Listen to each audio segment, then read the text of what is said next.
Hi guys, welcome back to Optin influencers. और आज के एक मेगा सेशन में आप सभी का फिर से वेलकम है। आज हम ना बहुत इंपॉर्टेंट बातों के बारे में बात करेंगे। ठीक, पहली चीज़ जो मुझे आपको बतानी है, अब बहुत से लोग जो रेगुलर देखते हैं वीडियो, इसीलिए उनका फ़ायदा होता है। क्यों होता है? मैंने मई में नहीं, अभी इससे जस्ट एक महीना पहले अप्रैल में मिड में जब मार्केट उठ रही थी, ग्रीन थी, तब मैंने आप लोगों को एक चीज़ के बारे में बताया था। वो थी फेडरल रिजर्व की एफओएमसी मीटिंग। एफओएमसी मीटिंग जो थी वो काफ़ी बेरिश होती। मैंने आपको बताया था कि वो इंटरेस्ट रेट हटाने के अलावा कुछ नहीं करेंगे, तो वो तो बढ़ाना ही है उनको। तो 0.5% से अभी कल न्यूज़ आई है कि उन्होंने इंटरेस्ट रेट बढ़ाया रिसेंटली। ठीक, तो फेड ने इंटरेस्ट रेट बढ़ाया, उससे फ़र्क क्या पड़ता है ये मैंने आप सबको समझा चुका हूँ, लेकिन कुछ लोगों को समझा देता हूँ इससे मार्केट पे क्या असर पड़ रहा है बिटकॉइन पे। देखिए, जनरली जब इंटरेस्ट रेट बढ़ते हैं तो लोग अपना पैसा जो वॉलेटाइल स्टॉक्स या फिर आप कह सकते हो कि जो कम परसेंट प्रॉफिट दे रहे हैं उनको, उनसे निकाल कर, यानी क्रिप्टो हो गया या फिर स्टॉक हो गया, उससे ज़्यादा वो गवर्नमेंट के जो प्रोडक्ट्स हैं उनमें इन्वेस्ट करते हैं। चाहे वो बॉन्ड्स हो गया, ट्रेजरी हो गया, कहीं ना कहीं वो इन्वेस्ट करते हैं गवर्नमेंट प्रोजेक्ट्स में। तो पैसे निकलता है स्टॉक से और पैसा निकल के बाहर जाता है गवर्नमेंट के प्रोडक्ट्स में। तो ऐसा जनरली होता है कि स्टॉक मार्केट गिर जाती है या क्रिप्टो मार्केट गिर जाती है जब भी फेडरल रिजर्व जो है वो अपना इंटरेस्ट रेट बढ़ाता है। ठीक, लार्जेस्ट मूव करा है उन्होंने 2000 सन 2000 के बाद से, 2000 ईयर के बाद से उन्होंने पहला लार्जेस्ट मूव करा है। अच्छा, मैं आपको इसका चार्ट दिखा देता हूँ। इंटरेस्ट रेट का भी खुद अपना चार्ट है, आप यहाँ पर देखो, ये पूरा है interest rate. Last time interest rate इतना ज़्यादा कब बढ़ा था वो ज़रा मैं आपको बता देता हूँ। लास्ट टाइम इंटरेस्ट रेट जितना भी है वो था सन 1980 में शायद, ठीक, 1980 के अराउंड। और इतना ज़्यादा वो बढ़ना, इंटरेस्ट रेट सॉरी इन्फ्लेशन बढ़ना, I think I am really sorry, मैं इन्फ्लेशन के बारे में बात कर रहा था। इन्फ्लेशन जो है वो इतना बढ़ा हुआ है जितना वो बढ़ा था लास्ट टाइम। कितना? आई थिंक यहाँ पे बढ़ा था वो एटलीस्ट अराउंड 8% तक बढ़ गया था, और उसको कंट्रोल किया गया, फिर उसको मिनिमम यहाँ तक रखा गया, 6 तक, 6.5 तक। पर इस बार वो तोड़ के 6.5 से पहुँच गया है 8.5 फिर से। और लास्ट टाइम जब 8.5 गया था तो ऊपर जाके ये एटलीस्ट 14% तक हो गया था इन्फ्लेशन। आई थिंक उस समय वॉर्स वगैरह चल रही थी, बट इस बार ऐसा कुछ होना नहीं चाहिए। मेरे ख्याल से थोड़ा बहुत ऊपर जाए, 10 तक जाए, 8 तक जाए, 9 तक जाए कहीं, और वहाँ से ये नीचे गिरे। तो इंटरेस्ट रेट जो है वो बढ़ रहे हैं इसके वजह से, ताकि इन्फ्लेशन को काबू में रखा जाए। और इस वजह से ओवरऑल मार्केट जो हमारी बिटकॉइन की मार्केट है उस पर पड़ रहा है असर। ठीक, अगर मैं आपको इंटरेस्ट रेट दिखाऊं तो आप 20 यहाँ पर देख सकते हो कि मई से लेके अक्टूबर तक क्या हुआ था, हमारा इंटरेस्ट रेट बढ़ाए गए थे। ये हमारा मई है, ये अक्टूबर है, आप अक्टूबर तक ले लो। मई से अक्टूबर तक हमारा कितना बढ़ा था? -0.06 से इन्फ्लेशन जो हमारा है वो बढ़ा था 1.45। और हमारा वहीं पर फेडरल रिजर्व ने इंटरेस्ट रेट के साथ क्या किया था वो भी देख लेते हैं हम लोग, उसका chart. Interest rates, I think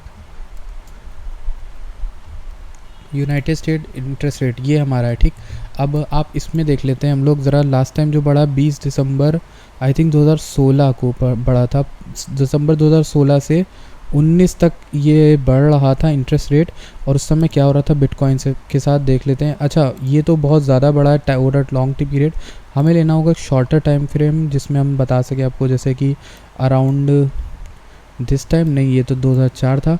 total market जो थी वो क्रैश हो गई थी। ठीक, जब इंटरेस्ट रेट बढ़ता है तो मार्केट क्रैश होती है, बट उसके बाद क्या होता है, इंटरेस्ट रेट जो है वो काबू में लाने के लिए गवर्नमेंट करती है, तो स्टॉक्स में पैसा आता है। और नेक्स्ट बुल रन एक्चुअली में तभी स्टार्ट होती है जब ऐसा होता है। तो इन्फ्लेशन जब काबू किया जाएगा, इन्फ्लेशन बढ़ा है उसको काबू किया जाएगा, तो मेरे ख्याल से उसी समय आपको देखने को मिलेगा एक अच्छा मूव। ठीक, तो मेरे ख्याल से ये मेरा कहना है कि अभी कुछ ही टाइम बचा है, क्योंकि हमने ऑलरेडी ब्लड बाथ देख लिया। अब इससे हम जितना नीचे जाएंगे उससे ज़्यादा के चांसेस हमारे ऊपर जाने के, मतलब ब्लड बाथ हो गया है। अब हमारे ऑल्ट कॉइन्स थोड़े रेक्ट होंगे, और जो कि मेरा मानना है कि हाँ होने चाहिए। ऑल्ट कॉइन्स और ज़्यादा थोड़े हो सकते हैं, नीचे आ सकते हैं, जिससे आपको और अच्छी बाइंग मिलेगी। जो लोग ऑलरेडी इन्वेस्टेड है उनको तो काफ़ी रोना पड़ सकता है, बट बिल्कुल भी मत घबराना। मैं आपको फिर से एश्योरेंस देता हूँ, मार्केट फिर से ठीक होगी, सब कुछ ठीक हो जाएगा। मैंने ही आपको देखिए दिसंबर में भी बताया था क्रैश से पहले, मैंने ही आपको अप्रैल में भी बताया, मई में भी यहाँ पर जो है चेतावनी दी।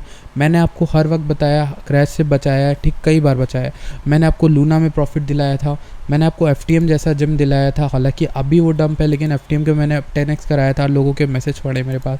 रून में मैंने ही आपको 4 गुना 5 गुना करवा के दिया था, और लूना में मैंने आपको लगभग 5 गुना करवा के दिया है, मैंने ही आपको सोल में 10 गुना करवा के दिया है। तो ऐसा वही भाई आपसे साफ आके कह रहा है कि मार्केट फिर से रिकवर होगी, कोई भी यहाँ पे चिंता की बात नहीं, क्योंकि जो चीज़ें हैं वो चीज़ें बुलिश हैं हमारे लिए, ठीक। क्योंकि ऑलरेडी ब्लड बाथ बहुत बड़ा हो गया है और चीज़ों को देखते हुए लग रहा है कि हमें बिटकॉइन की डोमिनेंस फिर से रीसेट करनी होगी, बिटकॉइन की डोमिनेंस फिर बढ़ेगी और उसकी वजह से ऑल्ट कॉइन थोड़ा और रुलाएंगे आपको, ये मैं कह रहा हूँ, साफ कह रहा हूँ।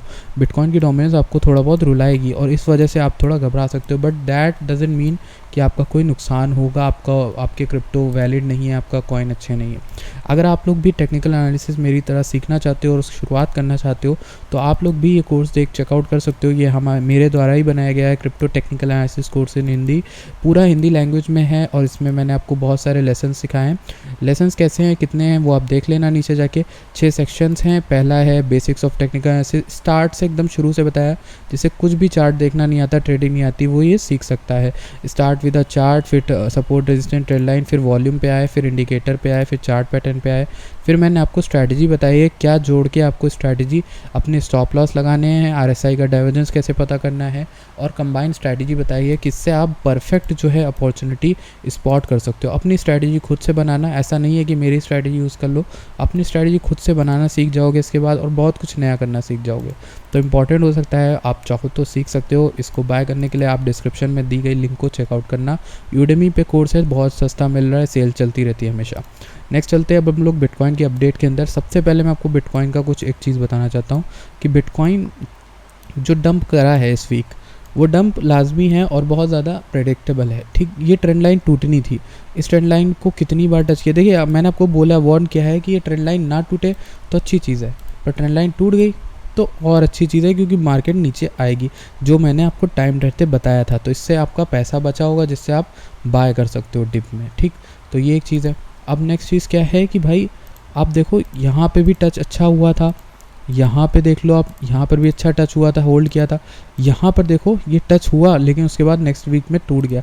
पर तो मैं कहना क्या चाह रहा हूँ, मेरे कहने का मतलब ये, हमें एक जो है बुलिश चीज़ दिखेगी, हमें एक छोटा सा बाउंस ज़रूर दिखेगा। हम उस लेवल में आ गए हैं जो कि बहुत अच्छा बिटकॉइन का डिमांड जोन रहा है हिस्टोरिकली, इस जगह पर अच्छी डिमांड है। तो बिटकॉइन, मेरे कहने से का मतलब ये है 36 से लेके 31 32 के अराउंड बहुत अच्छे ऑर्डर्स हैं, बहुत ज़्यादा इंस्टीट्यूशन बिटकॉइन को उठाने की सोच रहे हैं। तो या तो हमारे लिए यही एक अच्छा टर्निंग पॉइंट हो सकता है, इसीलिए आज सुबह मैंने टेलीग्राम पे भी यही बोला था, ये हमारे लिए एक अच्छा टर्निंग पॉइंट हो सकता है, या फिर ये हमारे लिए एक बहुत बड़ा रेजिस्टेंस बन जाएगा नीचे आने पे। तो अब नीचे कितना आ सकते हैं वो मैं आपको बताऊंगा, लेकिन अब मैं आपको बताना क्या चाह रहा हूँ, अगर यहाँ से एक बुलिश मोमेंटम आता है, मान लो मार्केट उठ जाती है कल परसों, ग्रीनिश हो जाती, तो आप क्या एक्सपेक्ट करोगे, आप देखोगे इसी ट्रेंड लाइन को, ये ट्रेंड लाइन कहाँ पर बैठी हुई है, $38,000 पे। तो हमें अगर यहाँ से मूव देखने को मिलेगा तो $38,000 तक का एटलीस्ट मूव देखने को मिलेगा।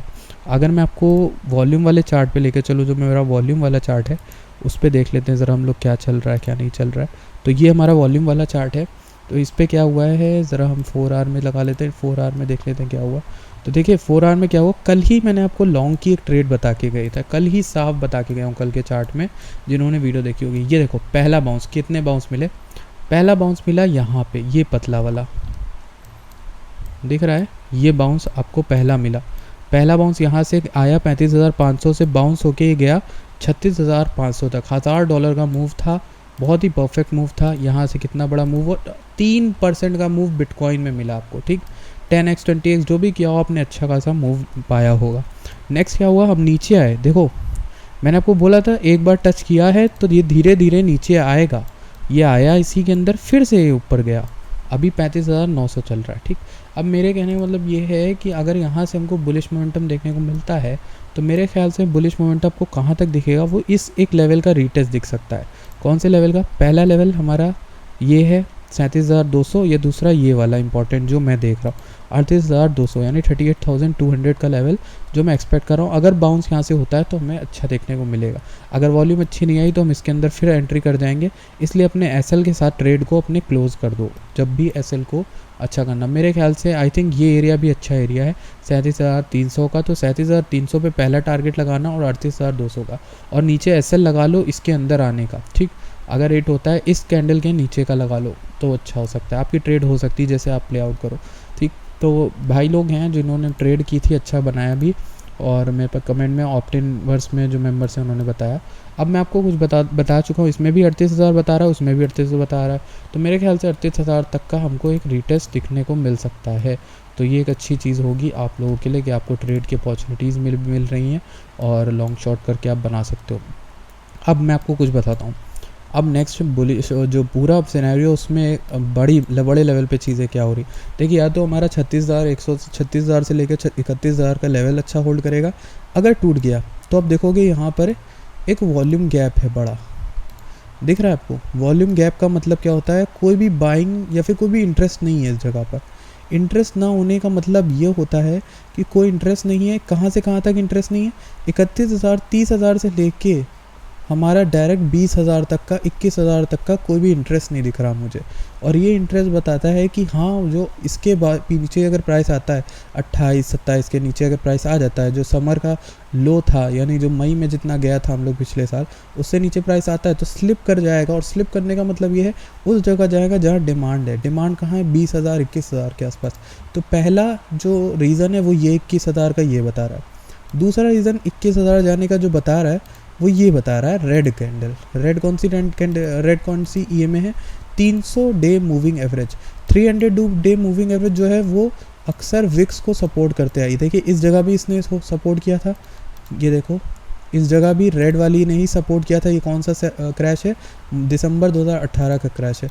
वहीं ये हमारा मार्च 2020 का क्रैश है, जब भी तो ये हमारा अराउंड इसी के अराउंड रिवर्स हुआ था प्राइस। तो 300 जो है, 300 और 200 बहुत इंपॉर्टेंट रही है। तो एटलीस्ट मुझे लगता है 200 बन सकता है, प्राइस स्लिप कर जाए अगर।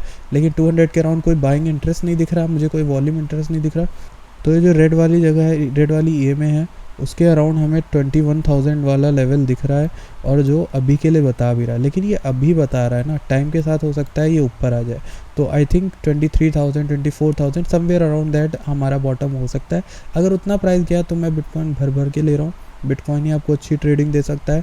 आप मनी अपना सेव करो और उस एक एरिया के अराउंड, कौन सा एरिया बता रहा हूँ मैं आपको, अच्छा इन दोनों ईएमए के बीच में या फिर इन दोनों ईएमए के अराउंड ही कुछ ना कुछ होना है हमारा बॉटम। ये मेरा जो गट है वो कहता है अराउंड 28,000 टू 21,000 के बीच में ही प्राइस कहीं ना कहीं स्टे करना है।